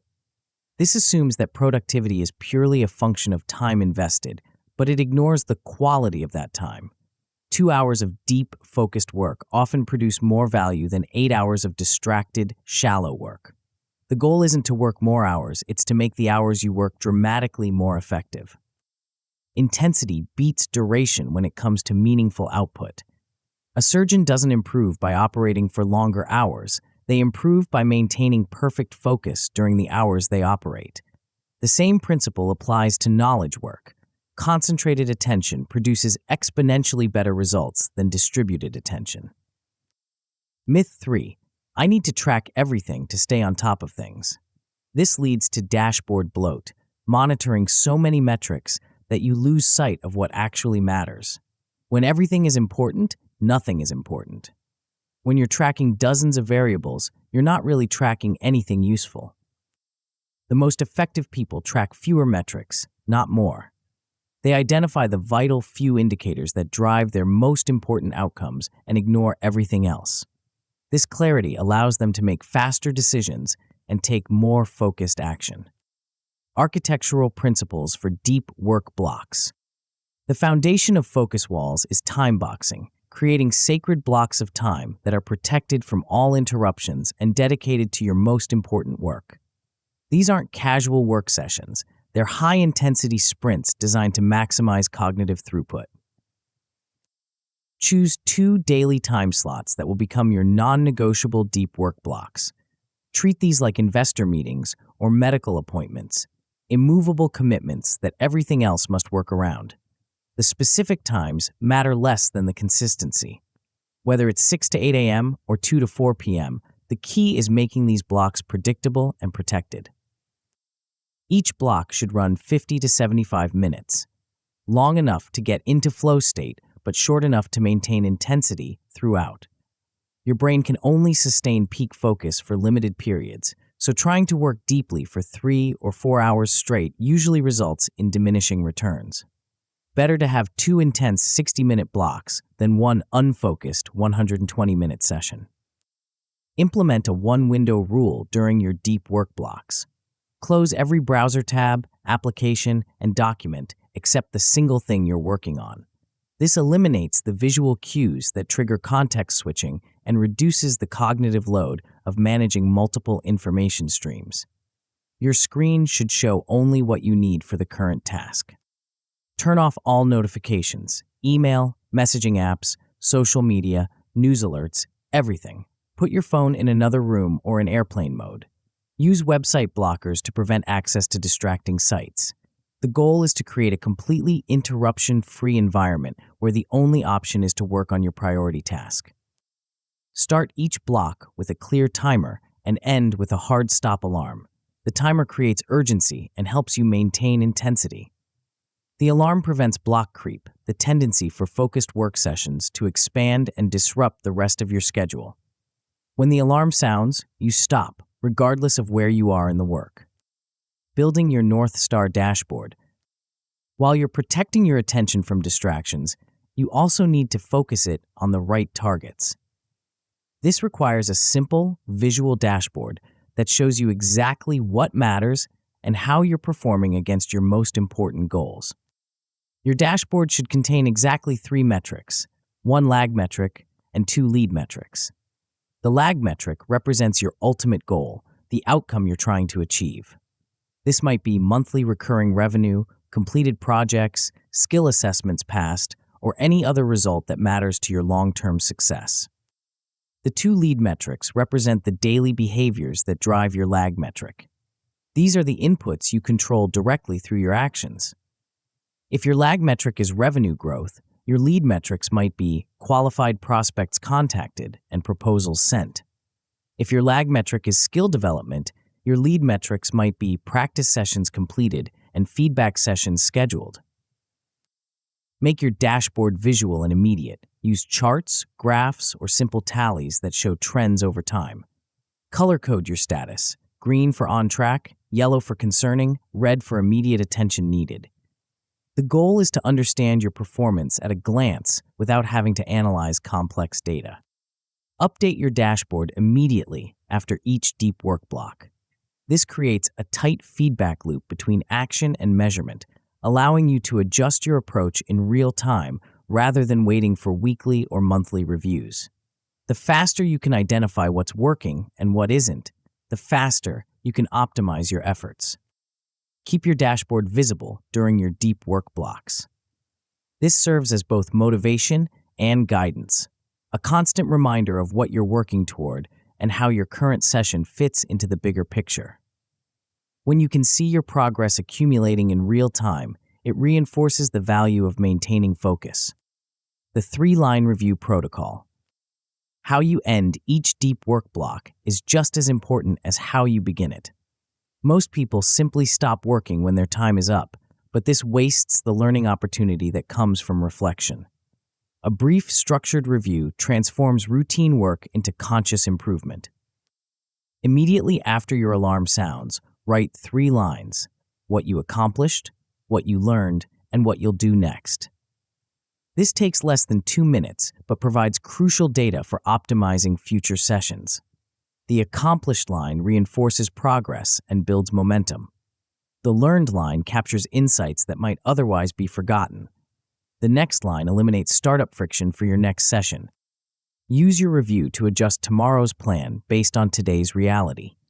If you consistently overestimate how much you can accomplish in a block, reduce your targets. If you find certain types of work drain your energy faster than others, schedule them during your peak energy periods. If specific distractions keep breaking through your walls, strengthen your defenses.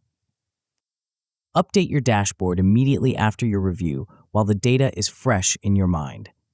This maintains the tight feedback loop that drives rapid improvement. Don't wait until the end of the day or the end of the week. Capture the information while it's accurate and actionable. Protect a brief recovery period before re-entering shallow work. Your brain needs time to decompress from intense focus before it can effectively handle administrative tasks, meetings, or communications. A 5-minute walk, some deep breathing, or simple stretching can help you transition without losing the mental clarity you've built. Defending against context leaks. Even the best designed focus walls can develop leaks, small interruptions that seem harmless, but gradually erode your ability to maintain deep concentration. These context leaks are often more dangerous than obvious distractions because they're subtle enough to slip past your defenses. Create physical and digital separation between your deep work environment and your communication tools. Use a separate computer, browser profile, or user account for focused work. Keep your phone in a different room. Use different physical locations for deep work versus administrative tasks. The goal is to make accessing distractions require deliberate effort rather than automatic response. Batch your communication into specific time slots rather than responding to messages throughout the day. Check email twice daily, once mid-morning and once late afternoon. Process all messages during these designated windows and ignore them completely during your deep work blocks. This prevents the constant context switching that fragments your attention. Use a scratch pad to capture intrusive thoughts without breaking your focus. When your brain generates ideas, reminders, or concerns during deep work, write them down quickly and return to your primary task. This prevents important thoughts from being lost while maintaining your concentration on the current work. Set up clear signals that communicate your availability to others. Use a door sign, status light, or calendar blocking to indicate when you're in deep work mode. Train your colleagues, family members, or housemates to respect these boundaries.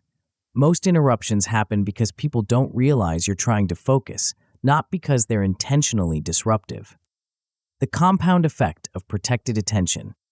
When you implement focus walls consistently, the results compound in ways that go far beyond simple productivity gains. Your ability to think deeply improves. Your learning speed accelerates. Your creative problem solving becomes more sophisticated. You develop what researchers call cognitive fitness, the mental equivalent of physical conditioning. The transformation typically happens in 3 phases. In the first 2 weeks, you'll notice that you can sustain attention for longer periods and produce higher quality work during your protected blocks. By week 4, you'll find that shallow work feels increasingly unsatisfying and inefficient. By month 3, you'll have developed such strong focus habits that working without walls feels almost impossible. Your enhanced focus ability becomes a competitive advantage that multiplies over time. While others struggle with distraction and shallow work, you're developing expertise, solving complex problems, and creating valuable outputs. The gap between your capabilities and those of unfocused workers grows wider every day. But focus walls are just one component of a complete obsession system. Even the most protected attention can be wasted if it's not directed toward goals that compound over time.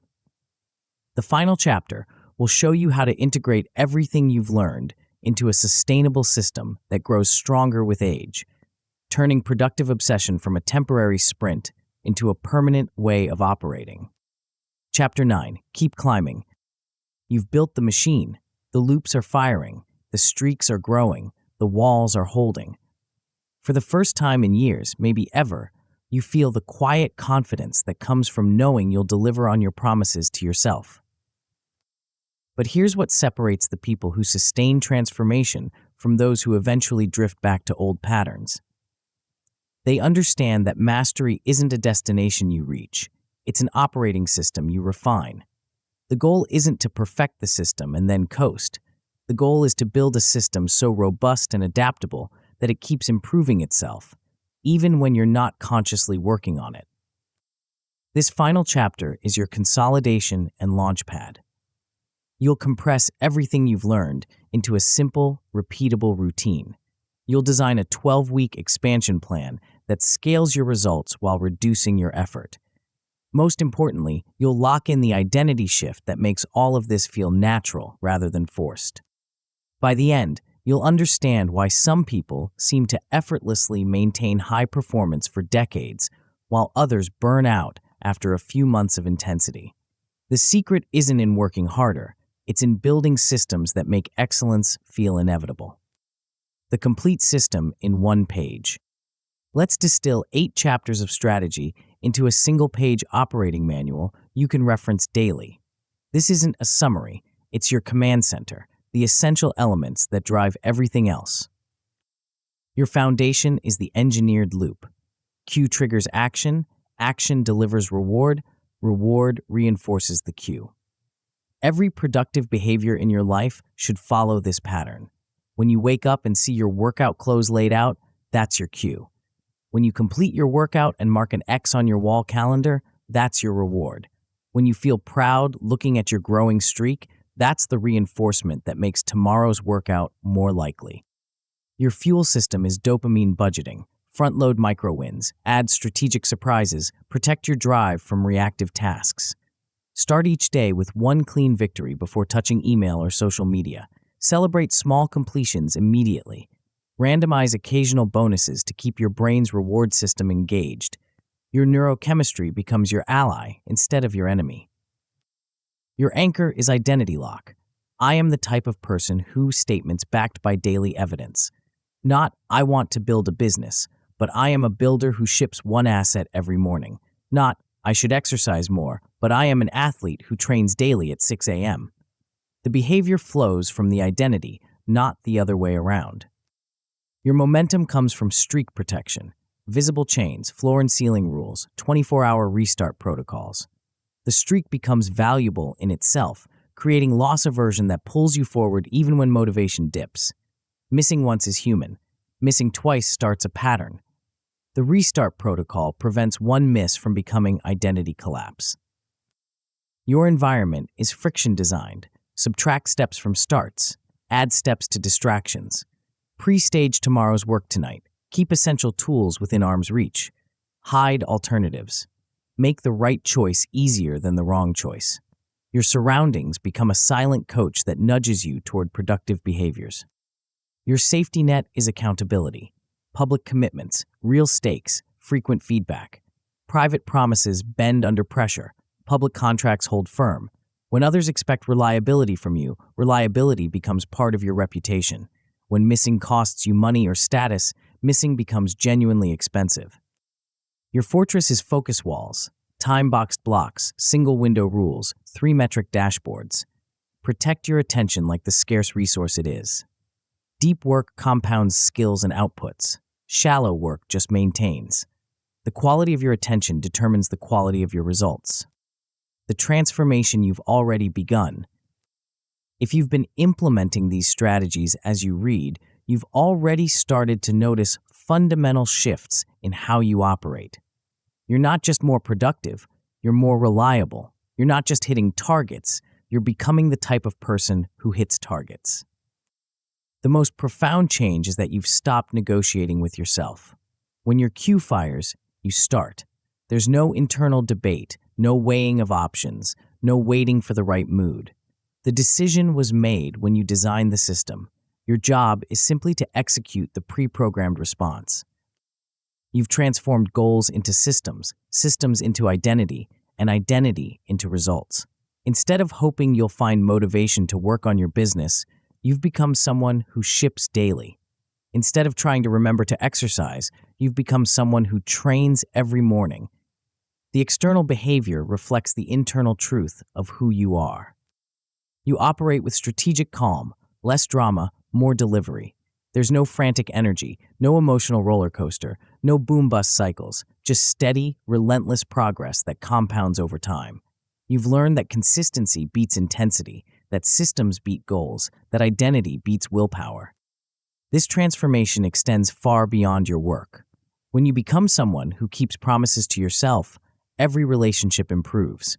People trust you more because you've become trustworthy. Your word carries weight because you've proven you honor it. Clear boundaries reduce chaos. Reliable presence deepens connections. Your standards rise and your circle levels up with you. You start attracting people who value the same things you value. You become less tolerant of excuse-making and more appreciative of follow-through. Excellence becomes your baseline expectation, not your peak performance. What's now possible that wasn't before? With your obsession system fully operational, you can achieve things that seemed impossible when you were relying on motivation and willpower alone. The difference isn't just in scale, it's in predictability. You can plan for success because you've built the machinery that creates it. You can ship consistently, daily assets, weekly deals, monthly milestones. Your output becomes reliable enough that others can depend on it. Clients know you'll deliver. Partners know you'll follow through. Opportunities flow toward you because you've built a reputation for execution. You can scale predictably, adding $10,000 to $50,000 in monthly recurring revenue over 6 to 12 months through lead metric mastery. You know exactly which activities drive results because you've been tracking and optimizing them daily. Growth becomes a function of inputs, not luck. You can learn faster, cutting your decision cycle time in half through rapid feedback loops. While others are still debating what to do, you're already testing, measuring, and adjusting. Your OODA loops, observe, orient, decide, act, compress learning into tight cycles that accelerate improvement. You can handle complexity without chaos. Multiple projects, competing priorities, unexpected challenges. None of these derail you because your system is designed for turbulence. You have floors that prevent collapse, ceilings that prevent burnout, and restart protocols that ensure rapid recovery. You can compound advantages over time. Every day of consistent execution widens the gap between you and people who are still hoping for breakthrough moments. Your skills improve, your network expands, your reputation strengthens, your confidence grows. The system creates positive feedback loops that make future success more likely. The effortless effort paradox. Here's the beautiful paradox of systematic obsession. As your results increase, the effort required decreases. This seems counterintuitive. Shouldn't bigger results require more work? But that's only true when you're relying on force instead of leverage. Your floors climb while your ceilings stabilize. What used to be your maximum effort becomes your minimum standard. What used to require willpower becomes automatic. What used to feel hard becomes natural. You're not working harder, you're working from a higher baseline. Your loops shorten and feedback accelerates. You catch problems earlier, adjust faster, and waste less time on activities that don't drive results. Your learning compounds because you're iterating more frequently. Your improvements compound because you're building on a solid foundation.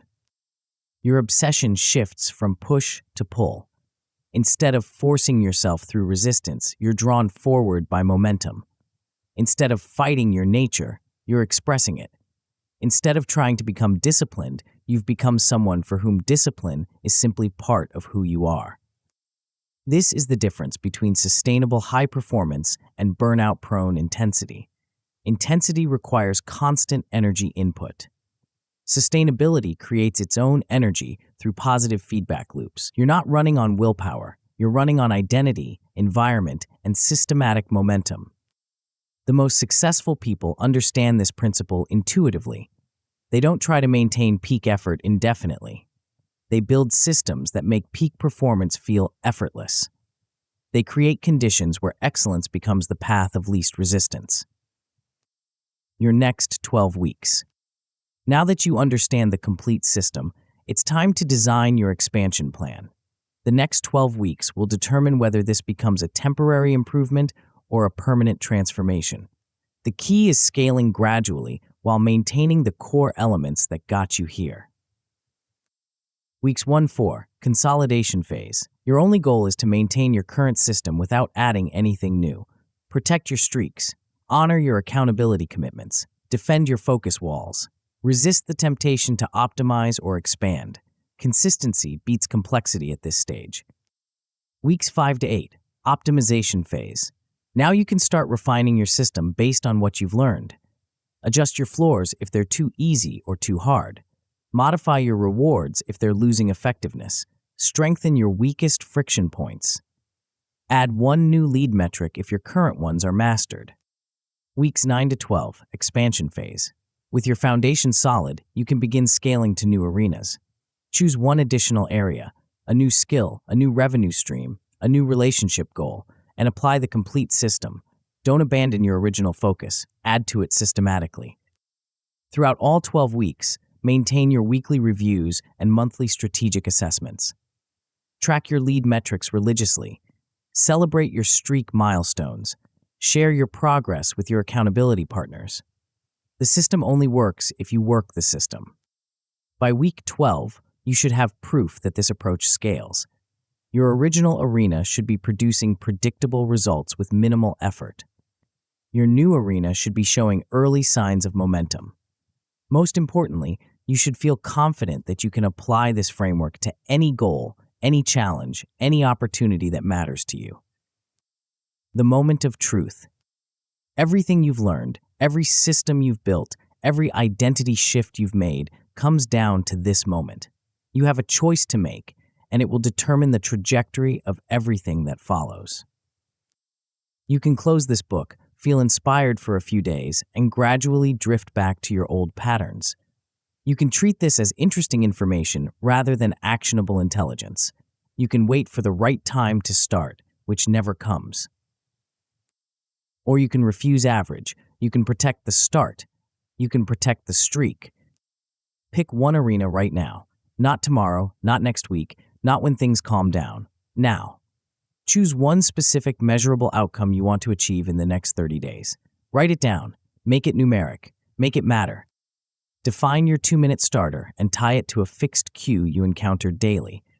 After your morning coffee, after your team stand-up, after your commute playlist ends. The cue must be specific, frequent, and unavoidable. Put up a wall scoreboard where you'll see it every day. Get a calendar, a whiteboard, or a simple piece of paper. Make it visible. Make it prominent. Make it impossible to ignore. Execute your first tick today, right now, before you do anything else. Before you check email, before you scroll social media, before you move on to the next task, start the streak that will change everything. Become the person who always begins, calm, relentless, inevitable. Not the person who talks about starting. Not the person who plans to start. The person who starts. The mountain moves for movers. Every master was once a beginner who refused to quit. Every expert was once an amateur who refused to stay amateur. Every success story was once someone who decided that average wasn't acceptable. You have the knowledge, you have the system, you have the opportunity. The only question left is, who will you become? The answer starts with your next action. Move now.